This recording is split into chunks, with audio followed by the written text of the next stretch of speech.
Moi, je trouve la droite, c'est de dire, on ne réagira pas émotivement tout de suite à un sujet. On va essayer de voir comment. Moi, je trouve on veut tous les deux la même chose. On veut une amélioration de la société. La gauche passe beaucoup par l'émotion.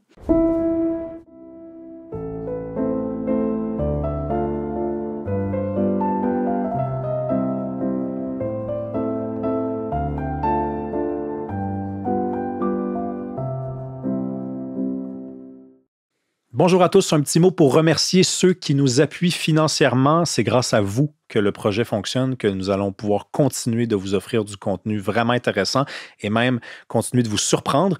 Ceux qui nous suivent comme ça et qui voudraient en savoir plus, qui voudraient accéder aux épisodes également d'avance, sans publicité, il y a 2 options qui s'offrent à vous. Vous pouvez descendre comme ça le curseur sur YouTube. Vous allez voir l'option rejoindre, se joindre, vous allez voir que pour une somme modique, vous allez accéder aux épisodes 3 semaines d'avance, sans publicité, et également du contenu exclusif pendant 3 mois. Sinon, on est sur Patreon également, le lien est dans la description. Merci, à bientôt. Bonjour tout le monde, bienvenue à un nouvel épisode d'Il reste du monde.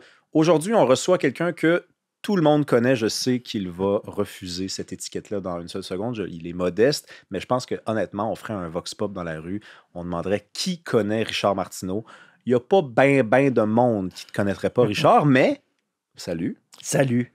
Il n'y a pas beaucoup de gens qui savent d'où tu viens. Moi, j'ai la chance d'être un ami à toi. On a passé des soirées ensemble à boire et à manger et à boire. Est-ce que j'ai dit qu'on buvait? Oui, surtout à boire. Oui, et tu as un parcours absolument exceptionnel. Je veux dire, tu es un gars aujourd'hui plutôt associé à la droite.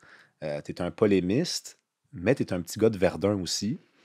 Là où beaucoup de polémistes ont vu le jour, au moins 2, toi et Gilles Proulx. Je voulais qu'on parle un peu d'où tu venais, de comprendre aussi comment tu es devenu ce que tu es devenu. Donc, Verdun, les années 60, ça commence là. Oui, je suis, tu sais, c'est une expression qui est à la mode ces temps-ci, un transfuge de classe. Est-ce que tu La l'assumes, grosse cette affaire. expression-là? Oui, et c'est très important dans la psychologie d'une personne. J'étais dans un milieu ouvrier auquel je suis très attaché encore. Quand je vais en Verdun, là, quand je me rends à Verdun une fois par semaine voir ma mère, c'est chez moi, c'est mon home turf. Tu sais, je me sens très verdunois encore. Mais je viens d'un milieu ouvrier, peu éduqué, pas beaucoup de livres à la maison, presque pas. Mon père travaillait dans une shop. Le week-end, il faisait les ménages dans un cabinet d'avocats et dans le temps des fêtes, il faisait le Père Noël dans les centres commerciaux pour arriver à ramasser un peu d'argent. Donc, et par la force des choses, de fil en aiguille, je me suis retrouvé dans un autre milieu. J'ai eu une job à un moment donné, j'aime beaucoup le cinéma, j'ai eu une job à Ticket, qui est une revue de cinéma, qui était dirigé par René Miroir, que je tripais sur René Miroir, et René me prit sous son aile. Il est homosexuel, mais il n'y avait aucune ambiguïté, là. Puis j'étais un petit cul, puis il me sortait d'un restaurant, puis écoute, je mangeais des sushis, je me demandais c'était quoi, du poisson cru, puis tout ça, il m'amenait dans des endroits dans le centre-ville, tu sais, j'étais complètement propulsé dans un autre monde. T'avais quel âge, là? Et écoute, début de la vingtaine. Quand même, là. OK. Début de la vingtaine, et je connaissais rien, je venais vraiment d'un milieu très ouvrier. Donc, ce qui fait que quand je retourne dans le milieu d'où je viens, ben, tu sais, c'est pas. Tu sais, il y a quand même une distance. Tu sais, j'appartiens à un autre. Mais tu sais, je suis nulle part chez moi, à la limite, là, tu sais. Dans le milieu que je fréquente maintenant, plus à l'aise, plus aisé, plus bourgeois, etc. Je sens que je suis un petit cul de Verdun. Et à Verdun, je sens que je suis un gars d'Outremont. Là, tu sais, fait que tu es nulle part à la fois. Et c'est très important, je dis ça joue sur la psychologie parce que finalement, j'ai pas besoin d'être dans une gang. Je me sens assez bien dans des situations. Souvent, on a des pressions.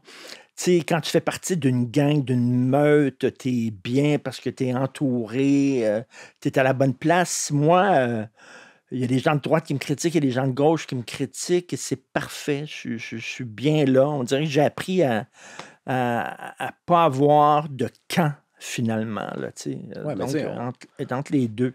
on va en parler tantôt, mais il y a aussi, moi je le sais, pour côtoyer suffisamment de gens qui, lorsqu'ils apprennent que je suis de près ou de loin associé à toi, font des gros yeux. Puis souvent, tu creuses, moi, ça m'intéresse, cette espèce de réaction-là qui est à peu près tout le temps la même quand ce sont des gens à peu près semblables. C'est que tu réalises que ce qui les dérange, c'est le passage. Il y a eu un passage. Donc, une trahison. Oui, alors, ben, c'est ça. Trahison. C'est le mot que tu utilises. Mais mettons, trahison, passage, hypocrisie, parce que tu étais de gauche, maintenant tu es devenu de droite. On va en parler tantôt parce qu'il y a peut-être la gauche aussi qui a des questions à se poser. Ben peut-être a-t-elle changé? Et peut-être ne peut-elle plus exiger de ceux qui y adhéraient la même fidélité si elle change. Hein? Et c'est ça. Bon, voilà. Mais bon, donc, quand est-ce que tu as compris que tu voulais faire ça de l'opinion? Parce que tu commences donc début vingtaine, tu rencontres René Miroir. Là, tu es plus associé à la culture. Tu vas fonder le journal Voir un peu plus tard. Là, aujourd'hui, tu fais de l'opinion, mais dès tes premières années où tu écris, où tu vas voir des spectacles, tu es quand même déjà punché puis tu fais de l'opinion. Oui, mais mon premier amour et le grand amour de ma vie, indépendamment des gens que je connais, mes enfants, ma blonde, mes amis, puis tout ça, c'est le cinéma. C'est comme c'est ma grande passion et ça le sera toujours. Et j'ai commencé comme critique de cinéma et tout ça. Et je me rendais compte que je critiquais les films, je parlais des films, je parlais de cinéma, puis de plus en plus, je parlais du sujet dont le film jasait, tu sais. Fait que c'est comme... Je faisais quasiment de l'éditorial, parce que le cinéma, pour moi, c'est une façon de comprendre le monde, c'est une fenêtre sur le monde, ça me permet de comprendre mon époque. Quand je regarde un film, je comprends des choses sur mon époque, ça met les choses en ordre, ça donne un sens et tout ça. Et donc, par le biais du cinéma, ça me mettait ma pensée en ordre et je parlais de plus en plus de trucs sociaux. Donc, j'ai comme glissé. Dans les années 80, le cinéma était très, très mauvais, très plate. C'est une des pires décennies pour le cinéma. Tu sais, c'est des films comme Top Gun, puis tout ça. J'ai du fun à regarder ces films-là. C'est film popcorn, mais tu sais, c'était très superficiel. C'est pas les années 70 puis les années 60. Non, les années 60-70, c'était un cinéma incroyable. 80, je trouvais le cinéma très plate. Et là, j'ai commencé plus à vouloir écrire sur la société dans laquelle je vivais. Et c'est comme ça que j'ai glissé un peu dans l'éditorial, en fait. Ouais, puis là, c'est... Comment on décide qu'on va faire ça de sa vie? Parce que c'est quand même lourd, un peu, là, de l'opinion. Moi, on en parlait avant qu'on commence. Là, la fin de la saison arrive. Il faut respirer à un moment donné. Mais même si on a un horaire qui peut être le fun parce que c'est 2 mois de congé l'été, ben, toi, tu écris tout le temps. Tu écris tout le temps. Tu prends pas vraiment... J'aime ça écrire. Comment on décide...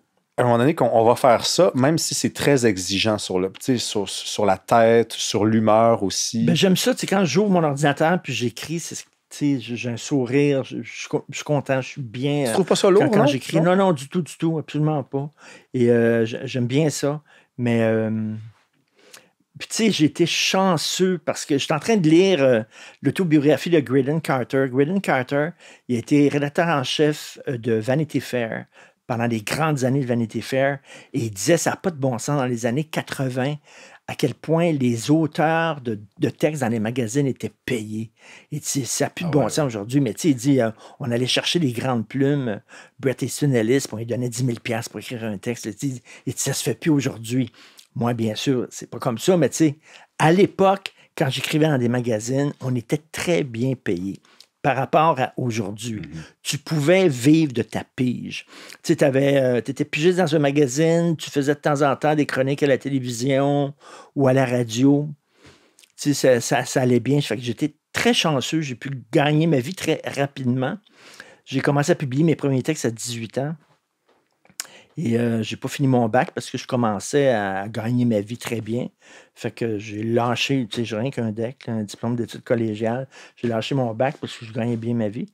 Et, oui, les gens étudient pour faire un métier, puis quand on fait le métier avant d'avoir fini d'étudier, on peut le finir par orgueil, mais on peut aussi se dire, ben là, c'est quand même bien parti mon affaire. C'était ma job. J'étais pigiste et donc j'ai jamais eu de période où je travaillais pas. Et écoute, à la télévision, les Francs-Tireurs ont commencé. Un show que je me suis dit, ça va durer 3 semaines à la télévision, c'est tout. Ça a duré 23 ans. C'est comme... j'ai fait... Ça n'existe plus, cette époque-là. Non. Les jeunes pigistes, tu le sais, t'en sais quelque chose. Gagner ta vie en faisant de la pige. Là. Les tarifs ont énormément baissé. Il faut voler les banques. Les médias ont de la misère, grattent les fonds de tiroir et tout ça. Moi, j'étais dans une période où les magazines faisaient de l'argent. Là, tu sais, là. Puis bon, OK, ben je voulais en parler tantôt, mais on va en parler tout de suite parce que sinon, on va avoir l'impression de rétro-pédaler tout le temps. Là. À l'époque, t'écris tu as dit que tu commences à 18 ans. Bon, prenons la vingtaine, même une bonne partie de la trentaine. Tu es associé au voir. Ça, c'est cette espèce de gauche frondeuse, anti-système. Tu sais, moi, je suis tombé à un moment donné sur un livre auquel tu avais collaboré. Je t'ai envoyé une photo pour son Messenger. Puis tu me dis, ah, va jeter ça tout de suite. C'est ça tes mots. Tu me dis, va jeter ça tout de suite. Parce que j'ai l'impression que tu assumes peut-être plus tant que ça, cette période-là de ta vie. Tu sais, c'est ça. Tout le monde me dit moi, je t'aimais beaucoup quand tu étais à voir, puis t'as changé. Puis là, je me dis, si à 40 ans, là, j'ai 63, mais tu sais, si à 40 ans, tu penses comme quand tu avais 20 ans, tu as perdu 20 ans de ta vie. D'une personne est toujours en évolution. On n'est pas des objets, on n'est pas des roches, on n'est pas un fauteuil. Là. Tu changes et le monde change. Et moi, j'étais à gauche, mais j'ai commencé à la fin des années 90, début 2000. D'ailleurs, à voir, lorsque j'étais rédacteur en chef, on a publié le premier dossier au Québec sur la rectitude politique. Ça commençait dans les universités aux États-Unis. Ça commençait à shifter. Ce qu'on appelle le wokisme aujourd'hui commençait, mais c'était la rectitude politique. Et j'avais commandé des textes, puis on a fait un dossier. On avait parlé à Camille Paglia, qui est une féministe brillante, qui perçait à ce moment-là, qui critiquait le puritanisme des féministes américaines en disant « Vous n'aimez pas le sexe, vous n'aimez pas le cul, puis tu sais, vous voulez des relations aseptisées, puis tout ça. » Puis bon, à critiquer les féministes, il y avait la politique identitaire commençait, tout ça. Et là, j'ai senti le monde trembler sous mes pieds, c'est-à-dire que j'étais à gauche, une gauche qui est pour la laïcité, contre le communautarisme, pour l'universalisme, c'est-à-dire on défendait des valeurs qu'on disait qui étaient bonnes pour tout le monde. L'égalité homme-femme, c'est pas vrai que l'égalité homme-femme, c'est bon seulement pour les sociétés occidentales, c'est bon pour toutes les sociétés. Aujourd'hui, on dit non, il ne faut pas importer ça. Il y a d'autres cultures où ils ne sont pas égaux entre hommes et femmes, puis il faut respecter ça. Mais tu sais, donc, il y avait une gauche pro-laïcité, contre le communautarisme, contre la censure. La gauche se battait contre la censure pour les valeurs universelles. Qui défend ça maintenant? La droite. La gauche a laissé tomber la laïcité. Ils sont à genoux devant les groupes religieux. La gauche a laissé tomber les valeurs universalistes. Ils sont maintenant dans le relativisme. La gauche a laissé tomber le combat contre la censure, préconise la censure en disant on devrait interdire certains conférenciers dans une université, on devrait retirer certains livres des bibliothèques. Et donc... c'est un retour à ces vieux amours, on pourrait dire, parce que la gauche et la censure, c'était quand même un vieil amour. Mais tu as raison. Mais donc, après ça, on dit « t'as changé, c'est épouvantable ». Je pose la question, est-ce que j'ai changé tant que ça? Ou alors, c'est comme la gauche qui a shifté, littéralement. Et là, tu te retrouves, tu te dis, ben, coudonc, je me sens mieux dans ce qu'on appelle le camp de droite parce qu'ils défendent les valeurs que je défendais auparavant, tu sais. Puis moi, je viens d'un milieu ouvrier, je l'ai dit. Et la gauche que j'ai connue quand j'étais adolescent, Michel Chartrand, puis tout ça, il défendait les petits travailleurs, défendait mon père, défendait les ouvriers, les gens qui travaillaient dans les shops, puis tout ça, pour leur donner des meilleures conditions de travail, les protéger des accidents de travail, les meilleurs salaires, tout ça. Mais là, les syndicats, au contraire, est-ce qu'ils défendent... maintenant, c'est plus l'ouvrier, le poster boy des syndicats. Maintenant, c'est le migrant non-binaire, transgenre. Là, oui, absolument. Mais on a laissé tomber la classe ouvrière. La gauche a laissé tomber la classe ouvrière. Donc, après ça, tu sais, t'as changé. La gauche a beaucoup changé, énormément. Oui, puis elle se serait peut-être attendue à ce que tu changes avec elle, mais il y a des gens qui sont têtus. Tu disais à un moment donné, bon, je pense que tu l'as déjà dit publiquement, tu votes, par exemple, plus pour le Parti québécois. Hein?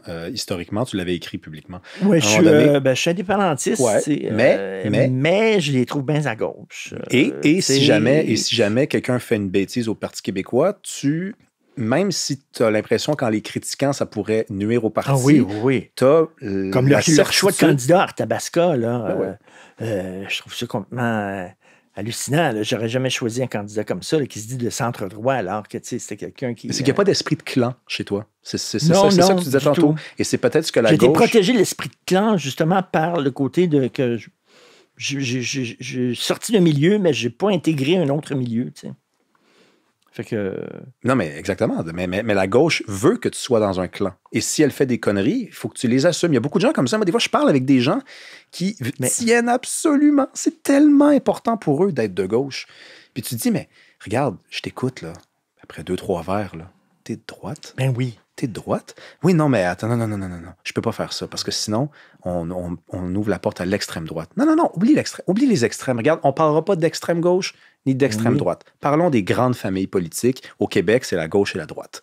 OK? Les cousins attardés des deux côtés, là, OK, là, on les invite pas à chaque party de Noël. Ils viennent une fois de temps en temps. Ça sert à rien d'en faire tout un plat. La gauche et la droite. C'est quoi le big deal de passer de gauche à la droite? Toi, tu l'as payé.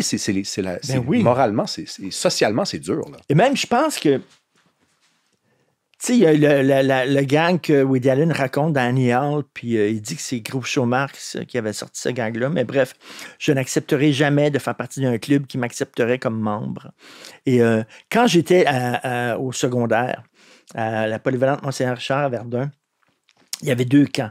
Il y avait les freaks, ce qu'on appelait, qui étaient les gros cheveux longs, qui écoutaient harmonium, puis toute l'affaire qui se tenait sur un mur dans le coin, puis tout ça. Là. Et il y avait les Pepsi ou les discos là, qui écoutaient de la musique plus populaire. Moi, j'avais des amis des 2 camps. Tu sais, je me promenais, j'étais pas... Tu sais, je pouvais écouter du disco une journée, Genesis le lendemain. Tu sais, j'ai tout le temps comme refusé d'être dans un critique de camp. Puis c'est une bonne position où tu peux critiquer... tu sais, je critique la droite aussi des fois, là, puis... Mais, tu sais, mais laissons tomber les extrêmes. Là. Je trouve la droite moins bête quand même que la gauche est ainsi. Oui, absolument. Mais elle n'est pas au-dessus de toute critique non plus. Là, c'est quoi les côtés de gauche que tu as conservés? Très bonne question. Je pense que c'est un amour du Québec. Je pense que la gauche n'aime pas le Québec. Tout ce qui est... Tu sais, la gauche... je disais les valeurs que la gauche trahit. Le nationalisme était une valeur de gauche. Hein. Les syndicats étaient nationalistes. Les artistes étaient nationalistes. Brandissaient le drapeau du Québec, défendaient la langue. Et ils font plus ça maintenant parce qu'ils associent la nation à une fermeture, à de l'intolérance, à la xénophobie, puis tout ça. Fait que là, la gauche laissait tomber la nation. Ça, j'aime ça. Et j'aime le peuple québécois. J'aime le petit monde. J'aime les gens du milieu ouvrier, puis tout ça. Puis... que je trouve la gauche, sous ces dehors de on est près du petit monde, mais finalement, entre eux autres, là, ils vont dire c'est pas qu'ils sont niaiseux, ils sont pas dedans. Ils n'aiment pas la classe ouvrière parce qu'elle vote à droite, la classe ouvrière. Oui, absolument. Ben, elle vote à droite. Elle comprend plus rien. Elle comprend plus rien. Mais t'aimes la culture aussi, tu vas souvent voir des spectacles. J'aime la culture, puis ça, c'est une affaire qui m'énerve. J'ai une certaine droite. Ils ont un gros discours économiste, puis tout ça, mais ils n'aiment pas beaucoup. Puis j'ai des amis de gauche, puis d'ailleurs, j'ai un couple d'amis là, assez à gauche, et on s'est entendus, mais ils sont hyper cultivés. Là, ils adorent les expositions, l'art, l'histoire de l'art, le cinéma. On s'est entendu que quand on se voit, on ne parle pas de politique, puis tout ça, parce qu'on n'est absolument pas d'accord. Mais Christy, quand on parle de culture, on tripe au bout ensemble et tout ça. Fait qu'effectivement, ça, c'est une affaire, tu sais, comme une certaine droite... qui trouve la culture, c'est un affaire de fif. C'est un affaire de fif. C'est des petits gauchistes avec des bérets puis des foulards dans le C'est un 3 cash. On n'investit pas là-dedans. Puis tous les artistes, c'est tous des maudits subventionnés puis qui vivent au crochet de l'État. Puis ça m'emmerde un peu. Là, la jeunesse, qu'est-ce que tu penses de la jeunesse? Parce que toujours dans la question de la gauche puis de la droite, la gauche a toujours eu un rapport un petit peu plus romantique avec la jeunesse. La droite était plus méfiante. Je pense que la jeunesse, bon, elle est très à gauche, mais je lui pardonne parce que on ne lui donne pas accès à la pensée de droite. À l'école, est-ce qu'on enseigne ça? T'sais? Puis quelle est la droite et la gauche? OK, on va commencer là-dessus. C'est quoi la différence principale entre la droite et la gauche?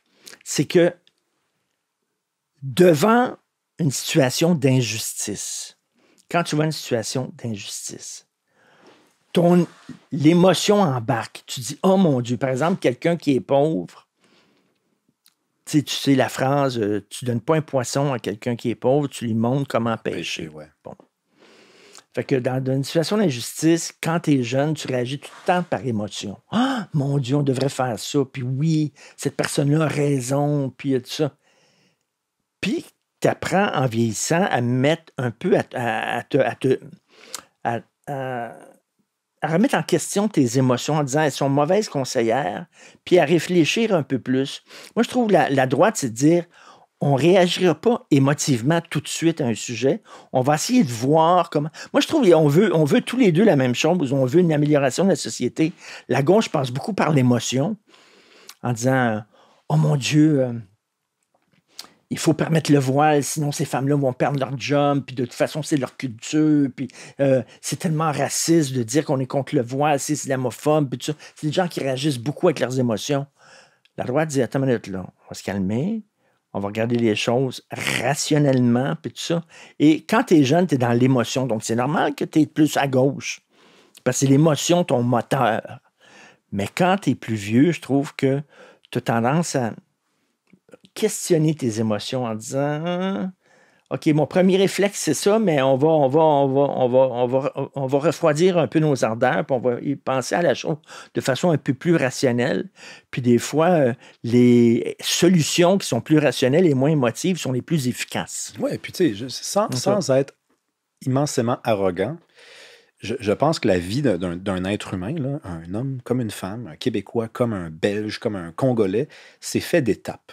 Tu sais, tu grandis, tu changes normalement. Tu sais, si ton corps se modifie, pourquoi ta tête ne ferait pas pareil? Tu sais, pourquoi tes idées... Hein? Il n'y a rien que les fous qui ne changent pas d'idées. Mais oui. Moi, on me dit ça, là, j'avais 8 ans. Là. Je ne comprenais pas la phrase, puis un jour, j'ai compris qu'est-ce que ça voulait dire. Ça voulait dire que si tu voyages, si tu rencontres des gens, si tu vis une rupture, si tu vis la maladie, si tu vis un tas d'expériences dans ta vie, tu vas changer ta façon de voir le monde aussi. Tu sais, on revient toujours à ça, mais il y a quelque chose d'absolument hypocrite dans le fait de reprocher à quelqu'un qui a changé sa façon de voir la vie, en modifiant son passage, en changeant de trajectoire, en se déplaçant. T'sais. Donc, et en plus, quand les gens autour de nous ne changent pas, c'est là que c'est louche. Là. C'est là que tu te dis, toi là, il y a eu le 11 septembre, il y a eu la COVID, il y a eu toutes sortes d'affaires qui sont passées, puis toi, le monde, pour toi, est resté figé comme ça. Oui. Non, mais là... Non. Tu sais, moi, je me souviens, il y a un bar que je fréquentais tout le temps. J'étais célibataire à l'époque. Je demeurais au-dessus du métro Sherbrooke à Montréal. Il y a un immeuble blanc juste au-dessus du métro Sherbrooke, la place du Cercle. Je demeurais là tout seul. J'ai déjà lancé des affaires d'aussi haut que ça. Mon cousin était là, puis on lançait des trucs dans la rue. J'habitais là. Il y a un bar qui était au coin de Saint-Hubert et Ontario où j'allais... presque tous les soirs. Et à un moment donné, j'avais acheté un livre qui était le premier livre de Bernard-Henri Lévy qui s'intitule La barbarie à visage humain. Alors, j'achète ce livre-là, je m'en vais dans le bar et je l'ai lu au complet.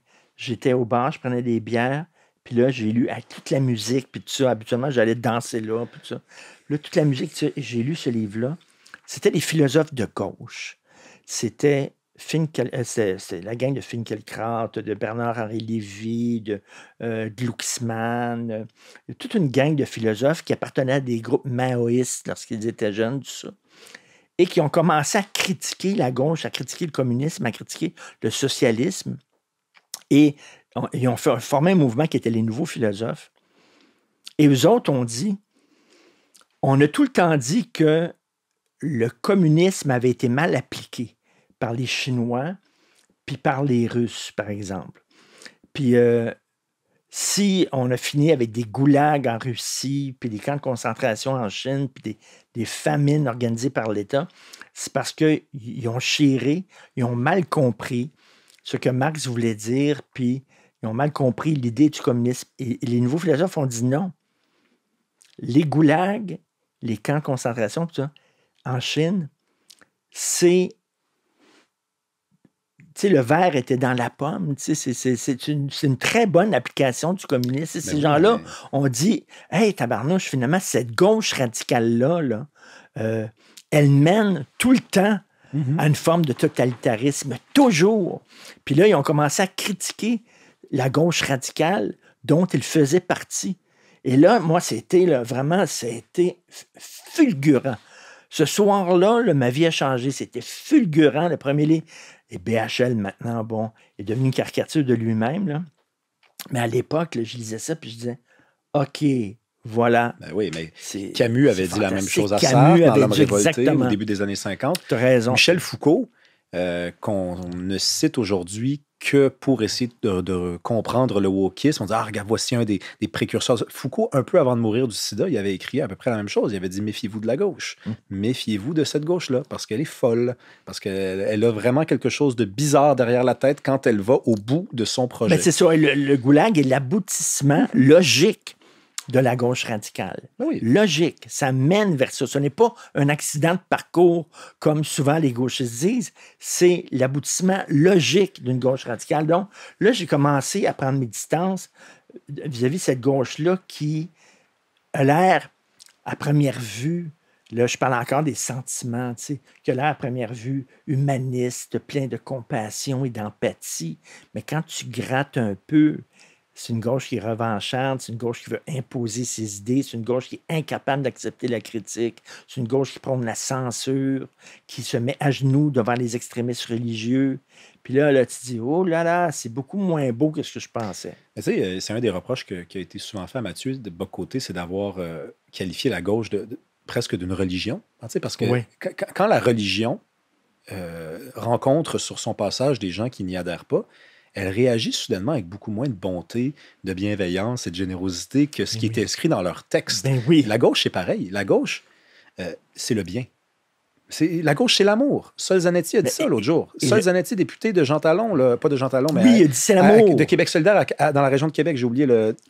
Il a dit, la gauche, c'est l'amour. C'est l'amour. Tu dis, wow, mais, OK, mais c'est pour ça alors que quand on est de Donc droite... la droite, c'est la haine. Ben, logiquement, oui. Logiquement, oui. Logiquement, oui. Donc, c'est pour ça que la gauche, elle est si dédaigneuse face à des gens qui ne pensent pas comme elle. C'est que l'envers de l'amour, tu viens de le dire, c'est la haine. L'envers du bien, c'est le mal. Hein, la vie, c'est un peu comme ça pour elle. Là, Ben oui, ben oui. Je te parlais de la jeunesse tantôt. Tu sais, quand tu as des enfants, là, c'est certain que ton premier réflexe, je reviens encore sur l'émotion, c'est de leur donner tout ce qu'ils veulent, puis tout ça. Alors que non, être parent, c'est du tough love. Tu te dis, hey, t'es dans le champ, mon beau, là, puis non, je te donnerai pas le 10 piastres dont tu me demandes ce soir, puis tu vas faire ci, puis tu vas faire... Tu sais, c'est comme, je dis, à un moment donné, il faut que tu sois tough love, là, tu sais. L'amour. Il n'y a rien de pire que les gens qui veulent ton bien. Parce que, tu sais, ils sont prêts à aller loin. Ils sont prêts à tout pour ton bien. Ils sont prêts à tout pour ton bien, puis ils vont l'avoir. Ils sont prêts à tout, parce qu'étant donné qu'ils sont dans le camp du bien, je ne peux pas faire le mal. Je me bats, oui. Je réduis les autres au silence, mais c'est pour le bien. Tantôt, je te demandais... Rien de pire que ça. Je te demandais ton rapport à la jeunesse. Parce qu'en 2012, il y a eu, je pense, en tout cas, une certaine rupture là, dans ta carrière. Il s'est passé quelque chose. Je le rappelle aux gens qui sont trop jeunes ou alors ceux qui l'ont oublié, la vie étant ce qu'elle est. 2012, crise étudiante. Toi, tu prends un verre avec Sophie sur la rue Laurier, ou alors tu passes sur la rue Laurier à pied, Bernard, et tu croises, en tout cas sur ton passage, des jeunes qui sont en train de boire t'imagines très dispendieux, pichet de sangria, c'est cher la sangria. Sur Bernard, ce restaurant-là, je le connais. Sur Bernard, les enfants terribles, là, je m'excuse. C'est un pichet à 50-60 piastres. Alors, ils ont tous leur carré rouge en disant que ça n'a pas de sens, nos études coûtent cher, puis tout ça, mais ils prennent un verre sur Bernard. Et moi, je les photographie, puis je mets ça sur les médias sociaux en disant la belle vie. Ça a changé ma vie complètement. Je suis devenu, depuis ce temps-là, persona non grata auprès d'une certaine gauche. Reste que... Mais pourquoi les gens se sont si choqués de ça? Tu sais, à l'époque, il y avait quand même, je me rappelle, là, un certain nombre de personnes qui étaient opposées au carré rouge. Là, il y avait un mouvement quand même de carré vert, non seulement chez les jeunes, mais dans les médias, il y avait des gens qui trouvaient que ça allait trop loin. Tu sais, écoute, Pierre Fortin était économiste. Pierre Fortin, c'est pas quelqu'un qui est de gauche. C'est pas un deux de pique, l'économiste, le chroniqueur à l'actualité. Et il avait calculé, quelqu'un qui a un bac ou quelqu'un qui a une maîtrise, au cours de sa vie professionnelle, va faire 1 million de dollars de plus que quelqu'un qui n'est pas à l'université. Fait que, tu sais, c'est un investissement que tu fais. Moi, je viens d'un milieu pauvre. Je suis allé à l'université. Bon, j'ai lâché parce que je gagnais bien ma vie, mais j'aurais pu continuer. J'avais des bourses, tout ça. Je travaillais l'été, je mettais de l'argent de côté, je payais mes études, tout ça. Je n'avais pas une cuillère dans la bouche. Puis c'était un investissement. Puis quand. Alors, Pierre Fortin disait. Ben, ces gens-là vont faire $1 million de plus que ceux qui sont vraiment dans le besoin. Ils se plaignent de quoi? Tu sais? Puis l'augmentation proposée par le gouvernement, c'était très peu.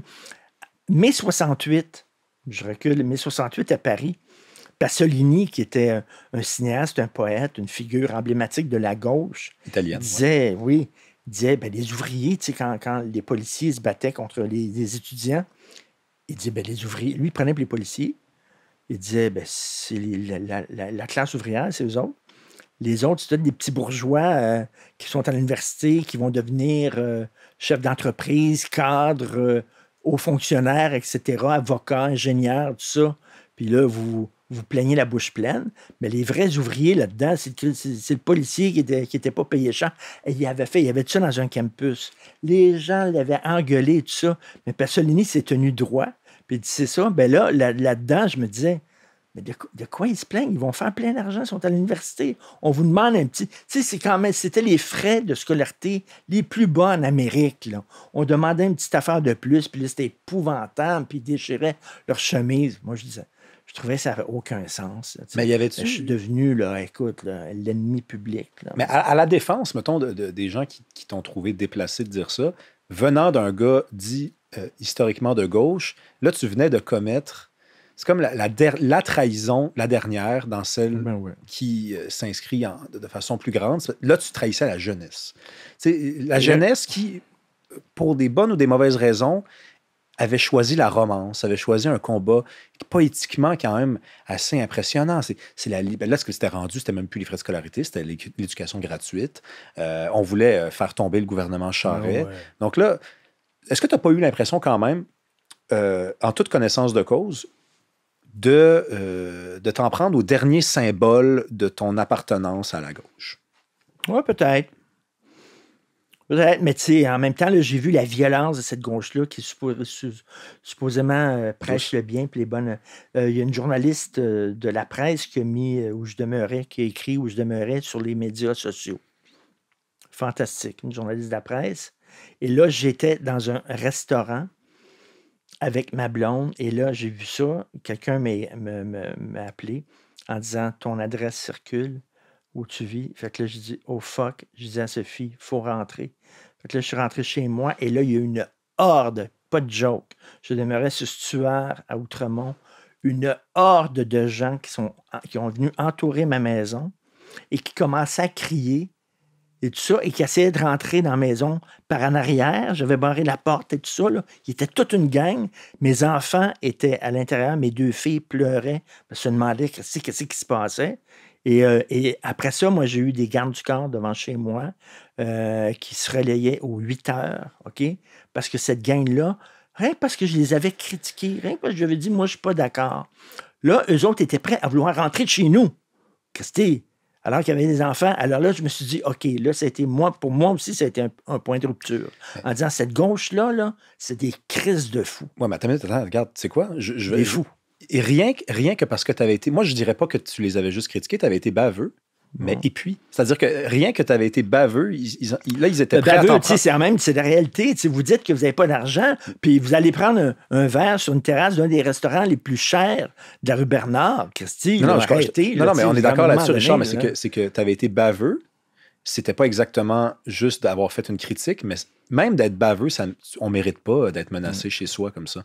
C'est-à-dire que la réponse, il ne pourrait pas raconter l'histoire différemment. Il ne pourrait pas dire il avait été violent, il avait été menaçant, donc on a été violent et menaçant. Non, tu avais été baveux, ce qui est un petit peu plus grave que d'être critique, parce que ça vient chercher souvent des blessures à l'intérieur, quand on est baveux contre nous, mais c'est tout. C'est tout, tu sais. Mais ça, cette violence-là, tu l'as vécu souvent, hein? Oui. Écoute, j'ai dû déménager à un moment donné en plein hiver parce que il y avait des menaces sérieuses contre moi par des groupes islamistes. Là.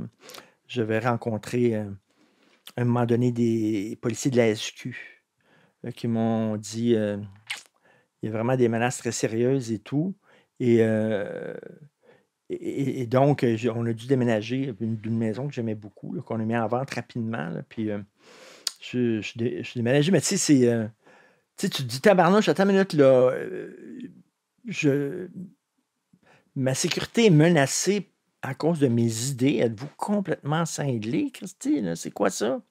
Puis après ça, ça a commencé, tu sais, les censures, puis Mathieu Bock-Côté qui devait prononcer une conférence, puis on ne veut pas l'avoir, puis il ne mettra pas le pied à l'UQAM, puis etc. Puis là, à un moment donné, c'est complètement débile. Là, C'est drôle tu parce que sais. des fois, les gens qui vivent ce genre de sort-là, c'est des gens qui s'en prennent au système. Hein? C'est vrai? Non, mais c'est vrai. Tu sais, tu Oui. lis l'histoire mettons, le gars là, qui a écrit L'archipel du Goulag, là, son nom m'échappe. là. Solzhenitsyn. Solzhenitsyn, il s'en est bien pris au Ben système oui. pour vivre ça. Mais le système, c'est pas ce à quoi tu t'en prends. Mais Tu ce t'en qui est prends, très drôle, tu t'en parce prends à que l'opposition au système et elle réagit comme le système. Serait-elle au pouvoir? ben oui, oui, ben c'est ça. Tu sais, il dit, c'est très drôle. Les gauchistes, quand je parle de gauchistes, on s'entend, c'est la gauche Oui, radicale. oui, bien là. sûr. J'appelle la gauche radicale parce que la gauche traditionnelle qui défend les ouvriers, puis je n'ai pas de problème avec ça. Puis qui veut un meilleur système de santé, puis un meilleur système public d'éducation, j'ai aucun problème avec ça.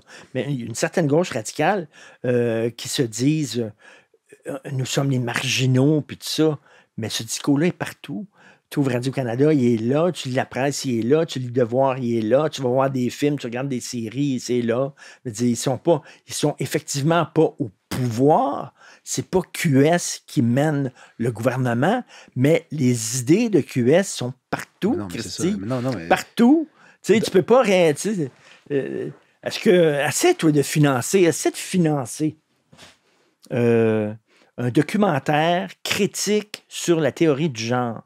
Jamais tu recevras un sou de l'État. Ce serait impossible de financer ça. Les Francs-Tireurs que j'ai co-animés pendant 23 ans, ce serait impossible aujourd'hui. Aucun diffuseur ne diffuserait une émission comme les Francs-Tireurs. Moi, ce que j'aimerais, si ça venait, les Francs-Tireurs, je demanderais à deux gars d'origine arabe, mais qui critiquent l'islam radical, d'aller dans des mosquées à Montréal avec des micros cachés pour qu'on puisse entendre ce qui se dit, les discours dans les mosquées, puis les faire traduire par quelqu'un qui connaît l'arabe pour savoir, coudonc, est-ce qu'il y a des discours radicaux qui circulent dans les mosquées? Il n'y a aucune télévision qui toucherait à ça. J'enverrais une fille en mini-jupe dans certains quartiers de Montréal, hein, le petit Maghreb, entre autres, puis tout ça, aller dans des cafés, puis tout le truc, pour savoir comment elle va être reçue, comment elle va être accueillie. C'est le genre d'affaires qu'on faisait aux Francs-Tireurs. On critiquait les catholiques, tu sais. On prenait deux filles qui se frenchaient en public, puis on filmait avec des caméras cachées la réaction des gens.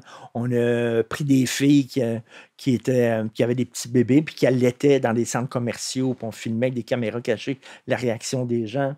Mais là, de faire ça, mais de s'en prendre au discours qui est dominant, qui est un discours de gauche, Mais non. tu ne serais pas financé. Mais... Personne ne te diffuserait, personne ne te financerait, personne. Et quand il arrive qu'il y ait, je sais pas, un éclair de génie comme ça, parce que Radio-Canada a fait un reportage sur la théorie du genre, mais c'est fait blâmer là, par beaucoup de ses auditeurs. Tu te rappelles, moi j'avais salué l'audace, parce qu'il faut appeler ça de l'audace, si c'est pas de la témérité lorsqu'ils vont là. Donc, des fois, ils y arrivent, ils y parviennent, mais ça tire des ennuis. Par la suite, c'est des années de silence. Mais tu sais, ça, c'est drôle parce que quand la gauche, mettons, critique une dérive de la gauche radicale, maudit qu'ils ont raison. Maudit qu'ils ont raison. Parce que c'est Radio-Canada qui le fait, ou c'est le Devoir qui le fait, ou c'est la presse. C'est quand Isabelle Haché, elle critique une dérive, mettons, là. Ah, elle a raison, mais comme les gens de droite, ça fait 10 ans qu'ils disent ça. Ça fait 10 ans qu'ils tirent la sonnette d'alarme en disant ça n'a pas de bon sens. Oui, mais vous êtes de droite. On ne vous croit pas, vous êtes de droite. Là, soudainement, il y a quelqu'un de gauche qui dit mais peut-être, c'est vous, dans notre camp, il y a des dérives, par exemple, la théorie du genre, ça va loin. Par exemple, la complaisance envers la religion, ça va loin. Là, ils vont dire ah, as-tu lu le texte dans la presse? Que c'était bleuté là. Tu rires de moi, Christy? Ça fait 10 ans que j'écris ça, moi, là. Ben, on n'a pas de crédibilité. Quand la gauche dit l'eau est mouillée, ils vont dire c'est bien vrai. Mon Dieu, c'est bien vrai, l'eau est mouillée. Mais quand tu étais un gars qui était associé ou une fille associée un peu à la droite, puis tu dis ça. Ah, non. Oui. Non, je sais, mais est-ce que c'est parce que. Parce que Moi, je la connais, l'explication, et j'y adhère, là, celle que tu viens d'offrir, c'est-à-dire que la gauche, elle le fait pour les bonnes raisons. Ouais, donc, quand elle critique, puis surtout avec les bons moyens, le bon doigté, elle a du tact. Puis comme nous autres si on critique ça, c'est pour faire rentrer l'extrême droite. Ou on est des suppôts de l'extrême droite. Mais c'est drôle, hein, les gens de la gauche modérée ne sont pas des suppôts de l'extrême gauche, mais nous, on est des suppôts de l'extrême droite. Je pense que ça n'existe pas, l'extrême gauche. Je ne sais pas de quoi tu parles. Là. Extrême droite, extrême gauche. Moi, j'ai reçu l'autre jour un militant de Last Generation ici. Puis, très charmant, il se défendait bien. La seule affaire, c'est que des fois, tu creuses puis tu te rends compte qu'effectivement, pour eux, ça n'existe pas, l'extrême gauche. Puis là, tu leur rappelles qu'à la base, la gauche et la droite, là, laissons faire la Révolution française, c'est une ligne, OK, horizontale. Et il y a forcément deux extrêmes sur une ligne. Quand vous commencez à tracer une ligne, vous partez avec votre crayon à gauche, c'est l'extrême gauche, vous vous arrêtez à l'extrême droite. Si vous reconnaissez, si vous dites qu'il y a une extrême droite, ça veut dire que vous allez au bout du trait à droite et il y a forcément un autre bout du trait à gauche. Donc, ça existe. Il existe une extrême gauche. S'il existe une extrême droite, puisque vous avez tracé une ligne, c'est de la géométrie. OK? C'est du dessin. Exactement. Tout simplement. Mais non, mais la gauche, une certaine gauche te dirait, là, je reste dans l'idée que lorsqu'elle prend la parole pour dénoncer des choses, c'est fait pour le bien, c'est fait avec tact et doigté.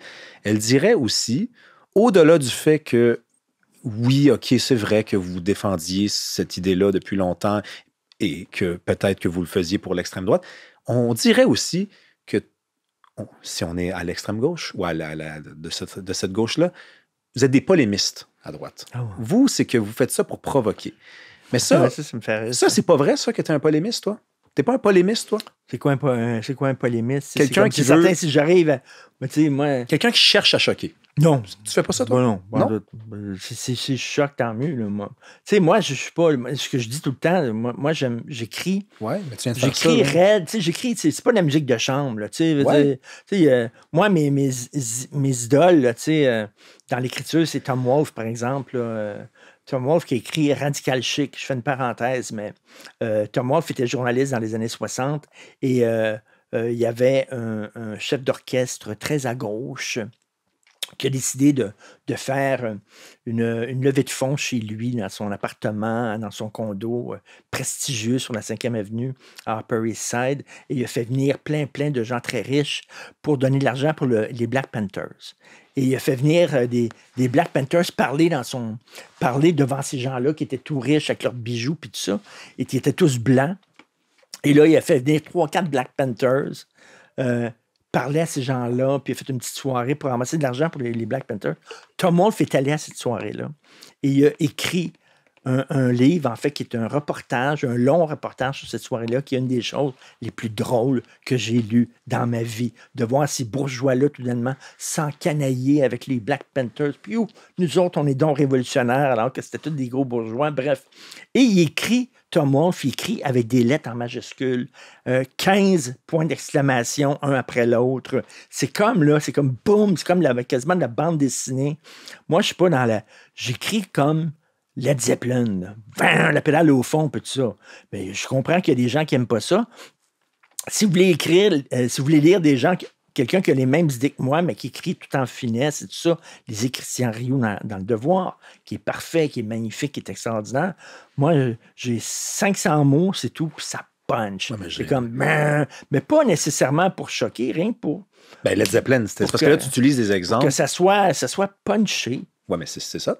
C'est punché. Okay, quand tu écris une chronique, il y en a plein de chroniques, puis il y a plein de blogs, puis il y a plein de tu prends les gens par le col, puis tu lâches pas, là. Tu lâches pas, puis il faut que les gens te lisent jusqu'au bout, là. Après ça, tu es d'accord, pas d'accord, mais tu sais. Fait que j'ai mon style à moi, qui est ce style-là, mais tu sais. C'est parce que je suis pas sûr, moi, que je demanderais à n'importe quel chroniqueur à Montréal s'il voit son métier exactement de cette façon-là. C'est pour ça que je reviens avec l'idée de la provocation, qui est peut-être négative dans ta façon de percevoir, c'est pour ça que tu t'en défends. Il y a une bonne provocation, effectivement. Là, parce que prendre quelqu'un par le collet, je suis pas sûr qu'Isabelle Haché écrit ses chroniques de cette façon-là. C'est ça. Je lui enlève rien. Je pense pas que c'est comme ça qu'elle définit son travail. Tu comprends-tu? Mais c'est tout. T'sais. Alors que bon, toi, c'est comme ça que tu le fais. On est dans la provocation. Mais alors, à ce moment-là, parce que j'aime ça lire des textes comme ça. Moi, j'aime ça quand je lis des textes puis que le gars qui écrit ou la fille qui écrit... me pogne tout de suite par le col. Puis là, wow! OK. Tu sais, il y a un texte de Tom Wolfe, ça commence par sur 3 lignes, là, avec plein de points d'exclamation, tout en majuscule. Moi, je lis ça, je pars à rire. Je trouve ça tellement drôle. Ouais, là. t'es pogné. C'est C'est sûr comme- que t'as envie de lire la Tu dis, suite. tabarnak, je savais Ouais. quoi la suite de ça? Voilà. Tu sais, Mais- c'est comme... Bon, mais alors, puisque tu le reconnais, puisque tu es dans les câbles, est-ce que quand on a ce souci-là, quand on a cette préoccupation-là, quand on voit son métier de cette façon-là, est-ce qu'il existe une telle chose qu'un piège qui consiste peut-être à un moment donné à... À devenir une caricature de toi-même, là? Ben, il y a ça, Ou à mais... donner aux gens ce que les gens veulent? Ouais, non. Non, je pense plutôt, tu sais, à perdre, mettons, le réflexe de mettre les choses en perspective, on saute vite aux conclusions, puisqu'il faut Non, mais il y a provoquer... des gens qui le font, ça, tu sais. Par exemple, Mathieu Bocoté, dans ses essais, le fait bien, puis tout ça, tu sais, moi, c'est pas mon rôle, tu sais, c'est comme ça. Puis de toute façon, tu sais, je reviens au cinéma, les films que j'aime, c'est les films qui shake, là. Tu sais, qui donnent un coup de pied dans le canis, là. J'adore Salaud, les 120 jours de Sodome de Pasolini, que je regarde chaque année. Des films de Ken Russell, qui sont un peu, des fois, là, complètement fous, là, des cinéastes un peu baroques. Ou la qui ont fait- couleur de la grenade de Parajanov. Écoute, j'ai noté ça, c'est parce que les gens doivent savoir que l'année passée, moi, je sais que Richard est un cinéphile, mais comme next level, là, tu sais. Et moi, je connaissais très peu le cinéma, donc j'ai dit, j'avais profité de Richard, de la gentillesse de Richard. Tu m'as fait des propositions toute l'année. Écoute, il y avait de très grands films, comme il y avait Des films très pointus. des là. affaires, là, des spécimens de films. Notamment, je recommande aux auditeurs La couleur de la grenade de Parajanov. Écoutez, juste le titre, c'est quelque chose, mais là, si vous voulez en être convaincu davantage, c'est un film arménien de 1969. Parajanov, Film muet. Parajanov était un cinéaste arménien, mais qui vivait là, dans la grande URSS, là, et qui a été en prison régulièrement, souvent parce qu'il était gay, il était homosexuel. Et il a été foutu en prison énormément. On ne voulait pas qu'il tourne des films. C'est des films pétés, mais complètement pétés, là.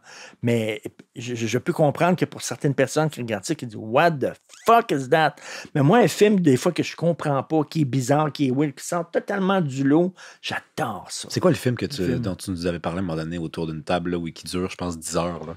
Satan Tango. Ça, raconte. Satan là. Tango, c'est Télabar, qui est un cinéaste hongrois. C'est tentant. Alors, c'est dans une ferme collective, c'est-à-dire une ferme qui reçoit des subsides du gouvernement soviétique, du gouvernement russe. Party, là, quoi. Ouais. Donc, une ferme collective. Et lorsque le gouvernement russe tombe, suite à l'effondrement de l'URSS, les gens dans cette ferme-là ne reçoivent plus d'argent. Donc, c'est en noir et blanc. Ça dure 7 heures. C'est des gens qui sont dans la ferme, puis finalement, ils ne savent pas quoi faire. Ils sont complètement saouls. Ils boivent à longueur de jour. Les animaux se promènent dans la maison. Il n'y a plus personne qui en prend soin. Il pleut. Et c'est ça. C'est pendant 7 heures. C'est ça. C'est la fin du communisme vue par des fermiers alcoolos. Et c'est ça. Et moi, je regarde ça et j'ai un plaisir immense. C'est un film qui est tellement... J'aime les films extrêmes. C'est un film qui va tellement loin, là. C'est une proposition tellement saugrenue. Puis le gars, jamais, là, il dit, ben à un moment donné, il va falloir que j'intéresse les gens, tu sais. Jamais, il va jusqu'au bout. Fait qu'à un moment donné, il y a comme, ils font une chaîne, les gens qui travaillent dans la ferme, ils font une chaîne, puis là, ils dansent. Ils dansent à travers la maison, puis ils se promènent, puis ils dansent, sont complètement en paf, ils trébuchent, ils tombent. Ça dure 25 minutes, cette scène-là. Et moi, je regarde ça et ça me remplit de joie. Je trouve, voici un artiste qui dit, fuck off, vous m'aimez pas, je m'en fous. Moi, j'ai le goût de faire ça, puis je vais faire ça. Moi, devant un artiste comme ça, j'ai dit chapeau. Ce côté-là que tu as, là, parce que ça, c'est les Richards, ça. Ça, c'est les Richards que je connais, ça. Le gars qui regarde des films bizarres. Non, mais ça, est-ce que tu penses que les gens, le commun des mortels au Québec, le connaît, ce côté-là de toi? Non. C'est mon jardin secret. C'est mon affaire à moi.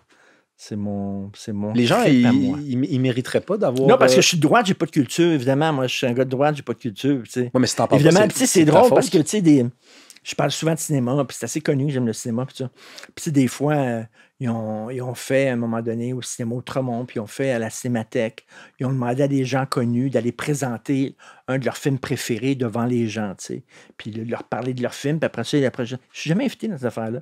Jamais invité. Mais si t'en parles pas, je connais le cinéma au bout, là, beaucoup. Là, mais tu dis que c'est ton jardin secret, donc c'est toi qui en parles pas. Je sais bien, mais les gens proches de moi, ils savent que, tu sais, les gens qui organisent ces affaires-là, ils savent que, tu sais, ils me voient à Cinémathèque. Parce que t'es pas mal, tu connais ça en tabarnouche, là, puis tu sais, toutes les... Et des films pointus, extrêmes, tu sais, provocateurs, mais provocateur, ça veut pas dire seulement... crier, puis faire de la violence, puis montrer de la violence, ça va être provocateur c'est vouloir que les choses bougent. Oui, arriver avec une forme qui n'a jamais été vue avant. Arriver avec une proposition formelle qui provoque de l'ennui, peut-être, ou, tu sais, mais qui fait que c'est pas bland. Oui, non, mais... Tu sais, c'est ça. Moi, je veux... Tu sais... Il n'y a rien de pire qu'un texte qui est bland, un texte qui est beige. La vie beige ne m'intéresse pas. J'aime ça quand ça goûte quelque chose. Mon spaghetti, moi, ça va être il est piquant, puis je mets des piments dessus, puis j'aime ça. Puis la vie, je te connais, toi aussi. Puis tu veux vivre à 100 à l'heure, tu sais. Oui.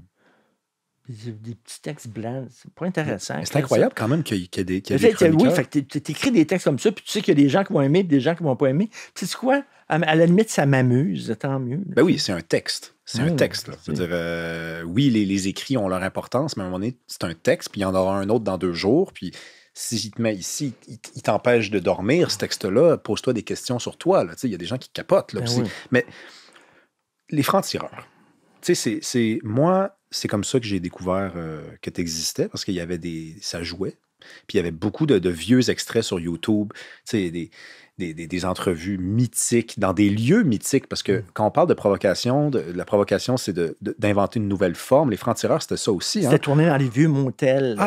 Des vieux motels dégueulasses. Là, le générique, tu sais, au retour des pauses, il y avait toujours c'était comme une caméra. Je me suis toujours demandé c'était quoi d'ailleurs. Là, c'était des images de caméras de surveillance, souvent, qui surprenaient quelque chose de laid chez l'être humain. Tu sais. Souvent, c'était comme un gars dans une ruelle, mettons, qui se masturbait, qui remettait ses pantalons puis qui s'en allait. Mais c'était des vraies scènes. Là, oui. Il y avait quelque chose. Puis on tournait dans un endroit, dans des motels glauques, où il y avait de la prostitution. À un moment donné, on tournait, puis il y avait chaque côté, les 2 chambres de côté, c'était des filles qui recevaient des clients.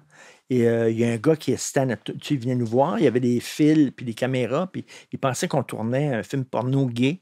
Fait qu'il rentre, puis il disait... Qu'est-ce que vous faites là? Puis on disait, les francs-tireurs, c'est quoi ça? C'est une émission à Télé-Québec. Vous êtes qui? Moi, je suis Steve le pimp. Alors, c'est le pimp des filles, puis il venait nous parler, puis tout ça.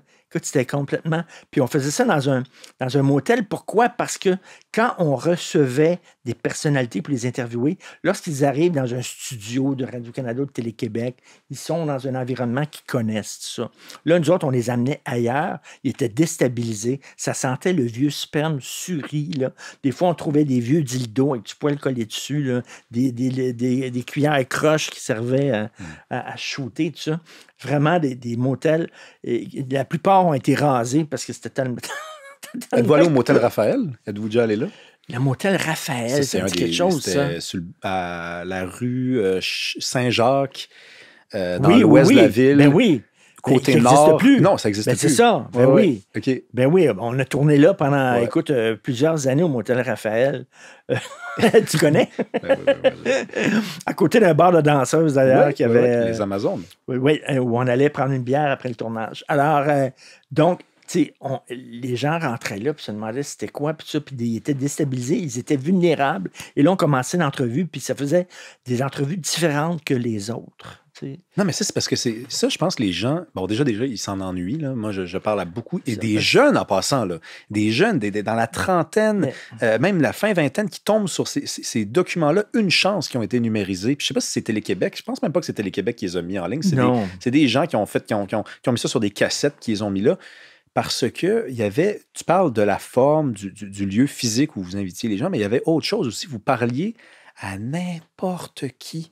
Tu sais, Ouais. vous vouliez parler de sujets, tu sais, on va parler d'inceste. Hey, on va pas faire venir un psychologue, on va faire venir du monde qui en ont vécu de l'inceste, du monde qui en ont fait subir. Du On va... BDSM, des Hey, te rappelles-tu, le monsieur et BDSM? madame qui vivaient dans le bois, dans un petit bungalow, puis qui avaient transformé leur sous-sol en donjon Il y avait un BDSM, gars dans ce reportage-là qui était en chien. enchienné. Là. Wouf, wouf, wouf, Il était en wouf. 4 pattes avec une laisse. Ouais. La dame le promenait, puis tout ça. Moi, je le flattais.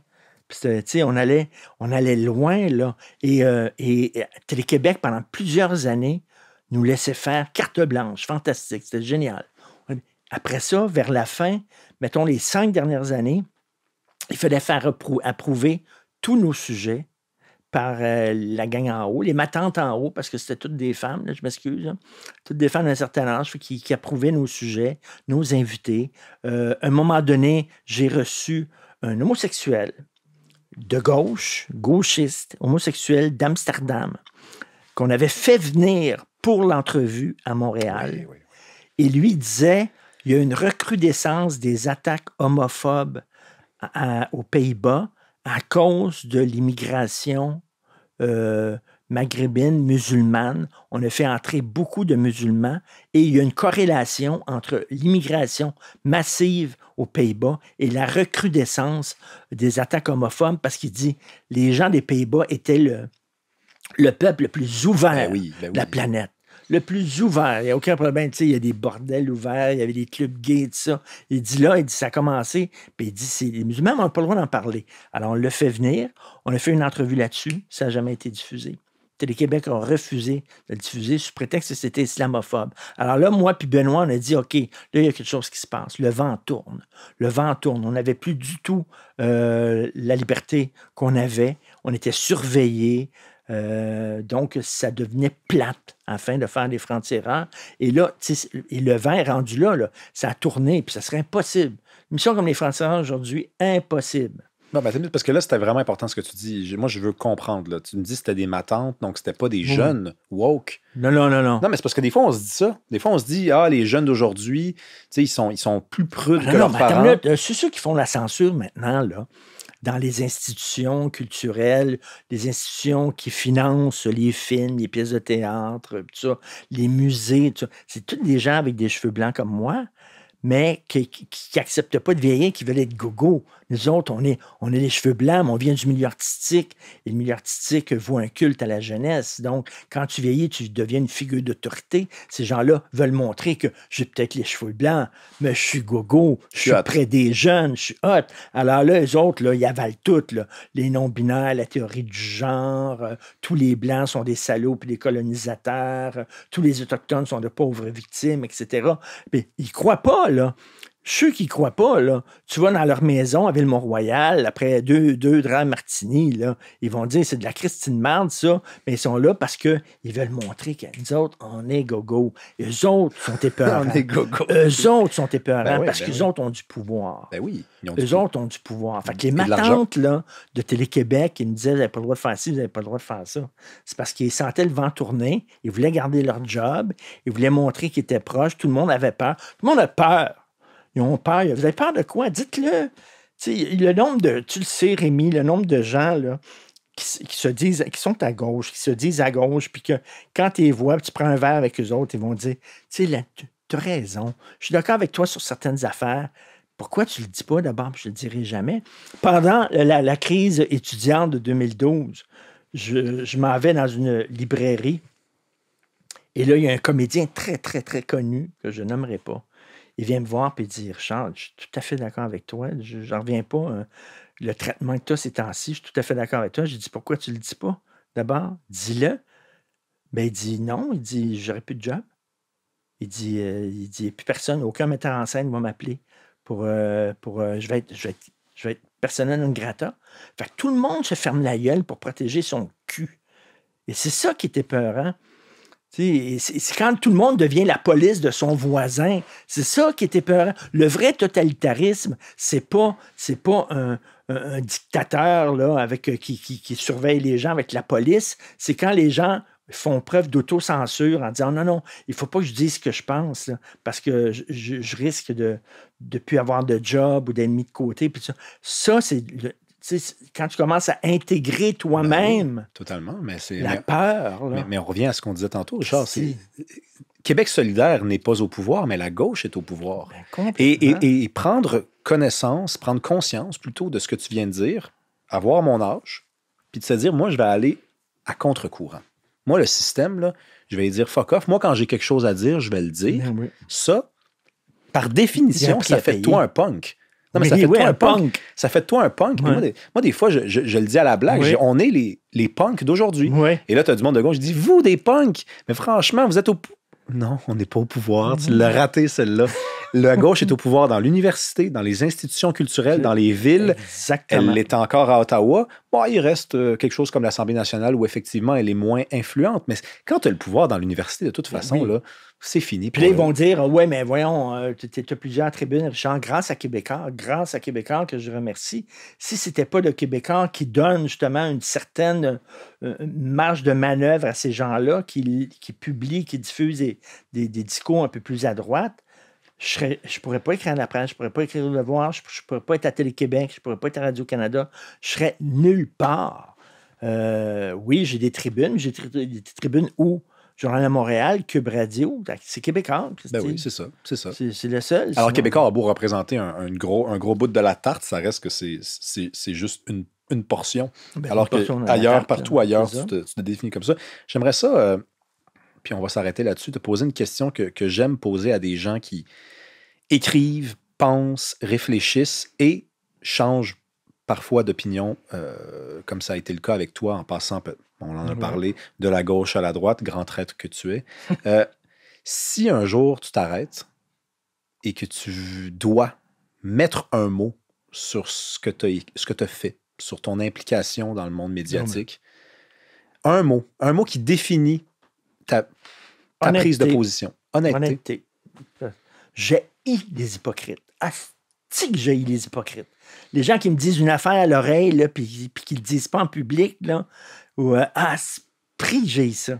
Moi, là, je dis non, OK, il y a peut-être un coût à payer, puis tout ça, mais dis ce que tu penses, Christy, puis tu sais, on peut m'accuser de n'importe quoi, mais certainement pas d'hypocrisie, qui est le pire crime que quelqu'un peut commettre, selon moi. C'est comme, je pense quelque chose, je le dis, fait que les gens disent des fois, tu penses pas vraiment ce que tu écris. Oui. Oui, vous pouvez être d'accord, pas d'accord, mais tu sais, il n'y a pas Richard Martineau privé et Richard Martineau public. Ça m'emmerde. Et chez les artistes, oh mon Dieu. Les artistes, pour moi, un artiste, justement, les artistes que j'aime, là, c'est ceux qui vont jusqu'au bout, puis qui disent t'aimes ou t'aimes pas, je m'en fous, fuck you, moi je vais là, puis tout ça. Mais il n'y a rien de plus conformiste qu'un artiste québécois. Avant de faire quelque chose, le vent, il souffle où exactement? Ah, il souffle là, tu sais. Hey, on a fait une pièce là, très provocatrice là, sur les non-binaires, là, puis c'est une fille qui porte le voile. Oh là là, quelle audace! Non. L'audace, maintenant, est l'autre bord, et de l'autre côté. C'est quasiment de faire un petit film ordinaire, hein, comme on dit. Un petit vin ordinaire, comme dans le Alors, l'honnêteté, la franchise, de ne pas avoir peur. Voilà. Puis tu vas trouver, j'ai trouvé, et d'ailleurs, c'est pas parce que tu es là, mais je tiens absolument à le dire, c'est une des grandes joies de ma vie des dernières années. J'ai découvert une gang de jeunes tripants, le fun. J'ai découvert une famille idéologique. T'en fais partie. Mathieu Bock-Côté en fait partie. Philippe Lorange. Écoute, on peut en nommer plein, là, comme ça. Où il y a des jeunes qui n'ont pas peur, qui écrivent, qui réfléchissent, qui n'ont pas peur d'être jugés. Et, tu sais, c'est niaiseux, là, mais tu sais, rendu, j'ai 63 ans, puis tout ça, puis tu vois, tu te dis, crime, il y a de la relève, il y a des gens qui sont là, qui sont stimulants, qui ont des idées, qui n'ont pas peur, puis tout ça. Et, alors, c'est rassurant, on se dit qu'on n'a pas fait ça pour rien à ce moment-là. On a fait ça. Ouais, mais en même temps, tu sais, moi, j'ai eu la chance, Christy, tu sais. J'ai eu la chance, j'avais les francs-tireurs, j'avais une émission qui pouvait brasser la cabane. Vous autres, vous êtes pognés avec un système, tu sais, ouais, mais tu sais quoi, devriez, tu sais, à votre âge et tout ça, vous devriez être plus connu, puis avoir plus de canaux, vous exprimer, puis tout ça. Je trouve que vous vivez dans une époque très qui vous, avec un gros carcan, mettons. C'est une époque difficile, mais je vais te rappeler un truc que tu m'as déjà dit et tu m'as fait changer d'avis là-dessus parce que moi, je tenais exactement le discours que tu viens de tenir là, dans la dernière seconde jusqu'à ce que tu me dises à un moment donné, nous, là, on l'a fait. Ben, ça. Non, mais il faut le faire. À un moment donné, non, mais c'est parce que les excuses, c'est pour les losers. Regarde, c'est pour les losers, les excuses. Ouais.